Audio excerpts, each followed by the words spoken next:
Mesdames et messieurs, ravi de vous retrouver, c'est l'heure du journal hebdo. Tout de suite, les titres.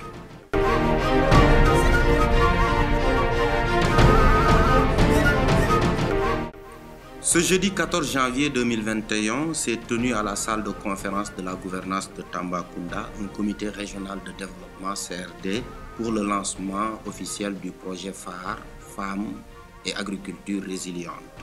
Autour d'une rencontre d'échange présidée par l'adjoint au gouverneur chargé du développement en présence des autorités administratives, des partenaires techniques et des fédérations de producteurs et productrices. Le 4e bataillon d'infanterie de la zone militaire numéro 4 du camp Mamadou Lamine Dramé de Tambacounda a célébré au début du week-end dernier une cérémonie de passation de service dans l'entente et la communion avec les anciens du bataillon. Nous y reviendrons dans cette édition.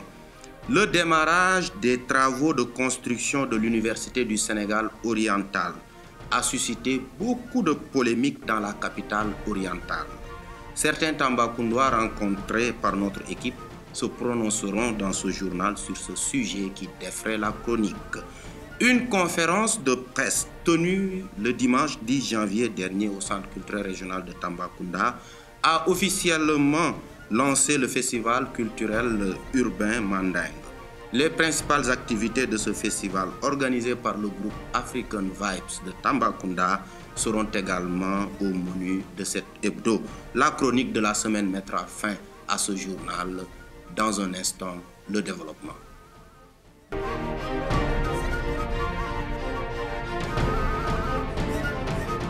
Bienvenue à tous. L'ONG canadienne Centre d'études et de coopération internationale CECI et son équipe a procédé ce jeudi 14 janvier 2021 au lancement du projet Femmes et Agriculture Résiliente à travers un comité régional de développement CRD présidé par l'adjoint au gouverneur chargé du développement. Le projet phare Femmes et Agriculture Résiliente est mis en œuvre par la coopération internationale et la Société de coopération pour le développement international en collaboration avec Ouranos et des institutions sénégalaises dans les régions de Tambacounda, Kolda et Sédhiou. Un projet financé par Affaires mondiales canadiennes AMC à hauteur de 19 millions de dollars canadiens sur une période de 5 ans. Voyons tout cela dans ce reportage de Boubacar Ndiaïba et Mamdiaro Boussomar. Voulant contribuer à l'amélioration du bien-être et la résilience des ménages agricoles face aux conditions climatiques hostiles, un projet dénommé Femmes et Agriculture Résiliente a été lancé ce jeudi à Tambacounda pour favoriser l'autonomisation socio-économique des femmes et des jeunes.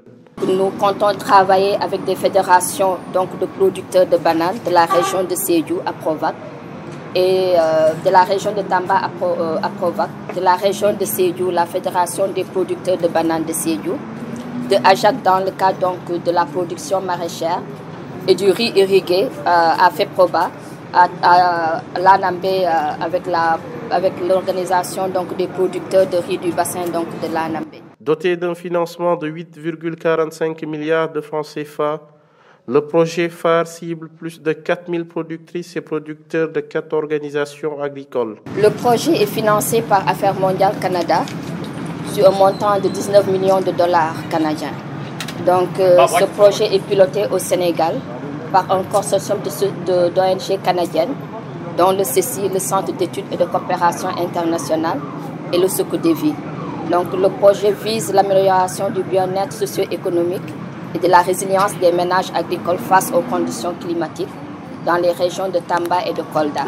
D'ailleurs, précisons qu'une gouvernance locale sera mise en place pour la gestion territoriale de l'eau améliorée, durable et équitable. Comme je vous l'annonçais en titre, le camp militaire Mamadou Lamine Dramé de Tambacounda a été le week-end dernier le théâtre de la première édition de la fête patronale du 4e bataillon d'infanterie de la zone numéro 4. Une cérémonie riche en couleurs, faite dans l'entente et la communion avec les anciens du bataillon. Les frères d'armes tombés avec honneur ont été également honorés lors de cette journée. Suivons les détails sur ce reportage de Céline Sisler-Gomis et Moussa Ndiaye. Le 4e bataillon d'infanterie a célébré la première édition de la fête patronale le 8 janvier 2021 au camp militaire Mamadou Lamine Dramé de Tambacounda. Un moment de consolidation et de cohésion sociale dans la vie des bataillons. Et donc, l'organisation de cette fête patronale rentre dans le cadre, comme l'a dit le chef de l'état-major de l'armée de terre, dans le cadre d'une dynamique de consolidation de la cohésion, mais également de consolidation des acquis. Et ces acquis sur tous les plans, que ce soit sur le plan matériel, sur le plan physique, le plan moral. C'est donc le sens que je donne à cette cérémonie d'aujourd'hui. Pour le général Fulgence Ndour, chef d'état-major de l'armée de terre, cette journée est une occasion de remémorer les illustres disparus qui sont tombés au champ d'honneur lors des différents engagements du bataillon. Nous avons déposé une gerbe. Cela signifie qu'avant tout, nous avons pensé à nos camarades qui sont tombés au champ d'honneur, qu'ils appartiennent à ce bataillon ou qu'ils appartiennent tout simplement à l'armée nationale. Ceci pour dégager le premier sens de cette cérémonie qui est d'abord d'honorer nos frères d'armes disparus. Dans cette optique, le général a salué la montée en puissance du bataillon qui a participé à plusieurs théâtres d'opération. Le commandement a pu quand même vraiment monter ce bataillon en puissance en accroissant considérablement sa mobilité, la protection des hommes, la puissance de feu et l'entraînement aussi. Donc nous pouvons dire aujourd'hui que vraiment le commandement est très satisfait du 4e bataillon, de son niveau opérationnel. Et c'est pour moi l'occasion encore une fois de plus vraiment de féliciter et de remercier le chef de corps ici présent.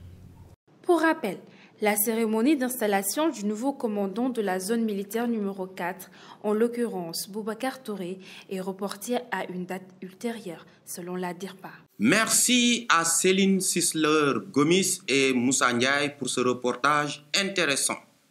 À quand la construction de l'Université du Sénégal oriental? Une question sur toutes les lèvres à Tambacounda. Depuis la pose de la première pierre en 2013, sur le terrain identifié et clôturé à Djamveli, rien ne bouge, ce qui a poussé certains à s'inquiéter sur l'avenir des futurs bacheliers des régions de Tambacounda et de Kédougou. Un micro-trottoir de Boubacar Ndiaye-Ba et Mame Diarra Boussoma nous a permis de recueillir l'avis de quelques Tambacoundois. Depuis 1986, la question de l'Université du Sénégal oriental ne cesse de faire polémique dans le sud du pays où la population est quasiment délaissée. L'Université de Tamba, l'Université du Sénégal oriental est une demande sociale. Pourquoi je dis une demande sociale? Parce que nous avons tous besoin de cela.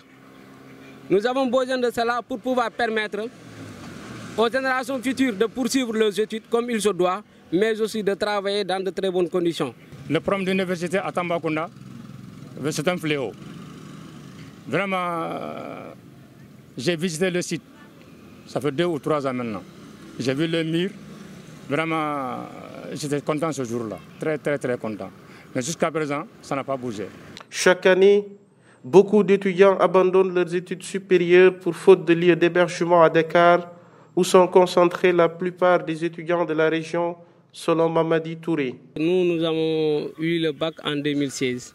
Dieu a fait qu'on nous a orientés dans les universités privées. Et donc, on a commencé les études. On est allé en un moment, on nous a délogés, c'est-à-dire on nous a dit d'arrêter les cours parce qu'il y avait un problème entre les universités privées et l'État, dû au paiement. Du coup, on est resté à la maison à 3 mois, jusqu'à 4 mois, sans autant faire cours. Ceci nous a bouleversés, ceci nous a perturbés dans nos études et on était obligés de revenir en arrière, c'est-à-dire de revenir à Tamba pour trouver un soutien financièrement pour nous-mêmes et pour nos parents. La région Est, qui dispose d'immenses espaces et de ressources, est appelée à être un grand pôle de développement, d'où la pertinence d'une université qui symbolise par excellence un lieu de savoir et de recherche. Ce bijou va nous permettre non seulement de continuer nos études, mais ça va nous permettre aussi d'être à côté de nos parents pour pouvoir leur aider dans d'autres besoins. Je pense que le président Macky Sall doit nous aider. On a vraiment besoin de cela. On a vraiment besoin de cette université-là pour pouvoir continuer nos études, mais pour permettre aussi aux générations futures de continuer de très longues études. Nos enfants sont fatigués. Les enfants qui vont étudier après le bac, ils vont étudier à Kaolack, à Saint-Louis, à Dakar. Mais c'est la galère. Hein? Les parents sont fatigués, les parents ne travaillent pas. Hein? Nous sommes tous des retraités. S'il faut subvenir aux besoins des enfants, subvenir aux besoins de la famille.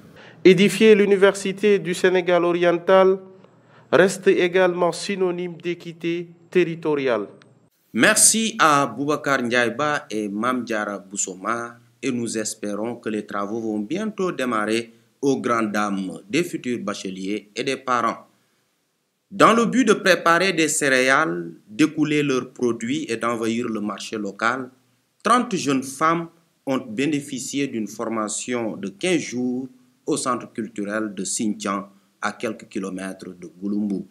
Une formation en transformation et fabrication de farine infantile et d'autres céréales à base de fognon, de maïs et de mil, avec le soutien des ONG GIZ, le Corsa et GFA. Maïmouna Niang et Moussa Ndiaye nous font revivre les moments forts de cette formation. La formation de 2 semaines dans le centre de Sinthiang pour former les jeunes filles et les jeunes femmes dans la transformation et la fabrication de farine infantile a pris fin la semaine dernière. Soutenue par l'ONG GIZ, Corsa et ZFA, ces 30 femmes arrivent maintenant à fabriquer des céréales à base de fognon, de maïs et de mil, ce qui rend fiers leurs formateurs. Donc ça fait 2 semaines, nous sommes là, dans ce centre de Sinthiang, qui est soutenu par l'ONG Corsa. Donc nous formons 30 jeunes filles et femmes en formation, transformation des produits maraîchers et fabrication de la farine améliorée à base de céréales locales au profit de ces femmes et ces filles-là. Donc aujourd'hui nous sommes là avec le programme GIZ et GFA qui a comme objectif de renforcer les femmes pour qu'ils réussissent au Sénégal. Actuellement, nous sommes dans la phase d'innovation des produits locaux. Nous avons vraiment des produits à transformer au Sénégal, surtout dans cette zone-là. Nous avons beaucoup de produits à transformer. Parce qu'avant, elles cultivaient, il y avait une énorme perte. Donc actuellement, elles sont vraiment engagées. Et je vois que ça sera une réussite pour ces 2 villages, surtout Djaliko et Sinthiang. La formation était aussi technique. En effet, les apprenants ont pu bénéficier de modules tels que l'entrepreneuriat, la commercialisation, les techniques de préparation du couscous et des renforcements de capacité. Tout ceci dans le respect des mesures barrières. Un sentiment de satisfaction a en outre animé les participants et les représentants des ONG venus soutenir ces braves femmes. Le dynamisme qu'on a vu déjà pendant ces 15 derniers jours ici, c'est ce qu'elles doivent continuer pour pouvoir renforcer leur GIE, pour pouvoir, parce qu'il faut rappeler que ça c'est des gens quand même qui ont eu déjà, c'est des GIE qui existaient déjà, et même qui ont eu à taquiner un peu la transformation, mais de manière beaucoup plus large cette fois-ci, et avec une masse beaucoup plus critique, parce que nous considérons quand même qu'il faut une masse critique, vraiment, véritablement, pour pouvoir réussir quelque chose ici. Donc je dis à ces femmes, bon courage. Hein. L'objectif a été atteint. Les femmes arrivent maintenant à préparer des céréales. Elles pourront écouler leurs produits dans la localité et envahir le marché. Très fières, elles ont reçu leur attestation dans la joie et l'optimisme. Félicitations à ces braves dames et bonne chance pour la suite. Culture. Le groupe de rap African Vibes de Tambacounda, promoteur du festival culturel urbain mandingue Foninkiling, a officiellement lancé les activités du dit festival lors d'une conférence de presse tenue le dimanche 10 janvier 2021 au centre culturel régional de Tambacounda. Un panel, un clean-up et une formation sont entre autres les principales activités de ce festival qui se déroule du 10 au 15 janvier 2021. Un grand concert de rap a été prévu par les organisateurs, mais a finalement été annulé à cause de la Covid-19. Rokhaya Amar et Moussa Ndiaye nous replongent au cœur de cette conférence de presse. Le groupe de rap africain Vibes de Tambacounda a organisé une conférence de presse ce dimanche afin de lancer officiellement le début des activités du festival Mandeng dénommé Funing Killing. Un panel, un clean-up et une formation sont les principales activités du festival. Le concert par contre a été annulé à cause de la Covid-19. Cependant, les organisateurs ont été confrontés à d'énormes difficultés. Bon, les raisons qui nous ont poussé à organiser ce festival, c'est par rapport à la musique qu'on fait. On essaie un peu de valoriser cette musique qu'on fait entre la musique moderne et la musique traditionnelle. Donc on sait tous qu'un peu la musique, la musique mandingue est un peu morte. Donc nous essayons un peu de, faire le mélange entre la musique mandingue et la musique traditionnelle. On peut essayer de vendre ça, vendre un peu exactement notre culture, quoi. Ce qui nous a poussé aujourd'hui à organiser ce festival. Donc le festival qui porte le nom du festival urbain Mandingue. Les activités, c'est le panel. Donc il y avait le clean-up le matin, donc il y a un panel. Normalement, il doit y avoir demain, à partir du lundi jusqu'au mercredi, une formation sur le MAO, la musique MAO, musique assistée par ordinateur. Il y aura aussi une formation sur l'infographie, donc technique d'écriture et musique aussi.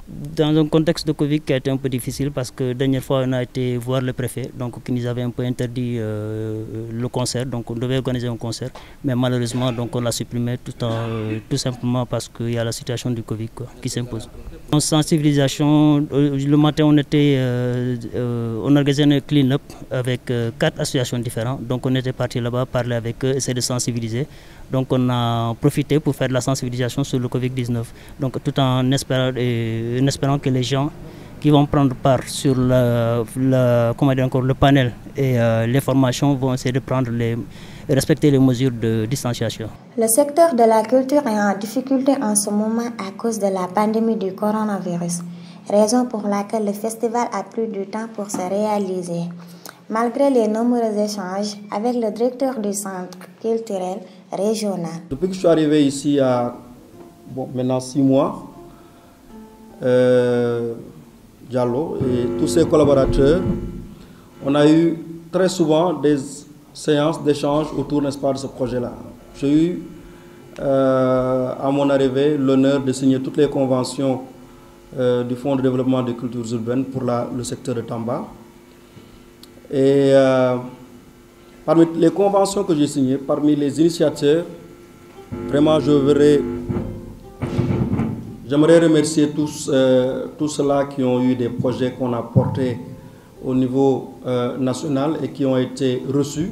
Mais eux particulièrement, il ne reste pas généralement 2-3 semaines sans qu'on ait une séance d'échange. Aujourd'hui, toutes les musiques africaines, je dirais, se sont pour la plus grande majorité se sont inspirées plutôt de la musique mandingue. À travers ces instruments de musique, il est très rare de voir un musicien africain jouer sans kora, sans balafon, sans tama, sans tambour, sans dundumba, sans djembé. Et aujourd'hui même, nous sommes au XXIe siècle, on a révolutionné la musique. On a invité la modernité dans la traditionnalité, raison pour laquelle aujourd'hui nous sommes là pour fêter la première édition de ce festival urbain, culture mandingue urbaine. Le festival culturel urbain mandingue qui se déroule du 10 au 16 janvier 2021 à Tambacounda s'est matérialisé grâce à la détermination de ses organisateurs. En effet, beaucoup de partenaires ont quitté le navire à cause de la pandémie. Merci à Rokhaya Amar et à Moussa Ndiaye. À présent, place à la chronique de la semaine et cette fois, c'est l'affaire de Céline Sisler-Gomis. Une nation est à la recherche de sa bonne graine. Sa photo circule partout sur les réseaux. On lit toutes sortes de commentaires. Certains parlent d'éventuels actes de racisme. D'autres affirment qu'il est sûrement victime de jalousie dans son école à cause de ses bonnes notes. D'autres de fugue. Ils vont même jusqu'à se douter de sa capacité à réussir sa dernière année de prépa. Mais les bons cœurs se contentent uniquement de prier pour qu'elle puisse nous revenir saine et sauve. Des opinions, des articles, des chroniques, des poèmes, des textes, des avis de recherche. Nous passons nos journées à les lire, à trouver des hypothèses sur son absence. Imaginons la peur qui est en train de tuer l'espoir de ses fans de la trouver. Imaginons de voir tout ton peuple se mettre à la recherche d'une référence, d'un espoir de la nation, d'une tête bien faite, d'une fille extraordinaire. Reviens-nous vite, Diary. Tout est noir, Diarisso. Nous devions tous être en train de dormir la nuit.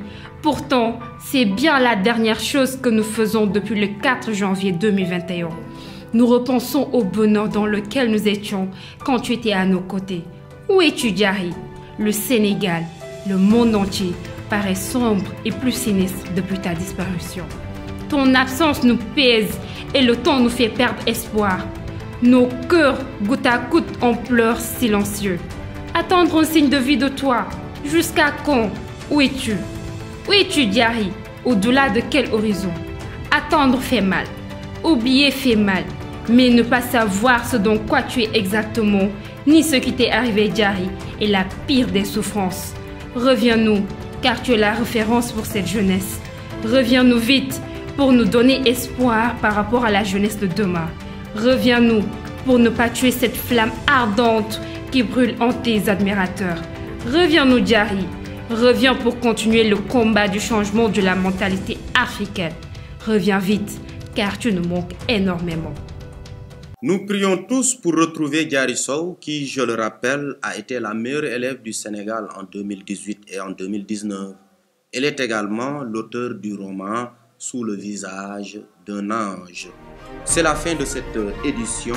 Merci de l'avoir suivi. Merci également à toute l'équipe qui nous a accompagnés pour la réalisation de ce journal hebdomadaire.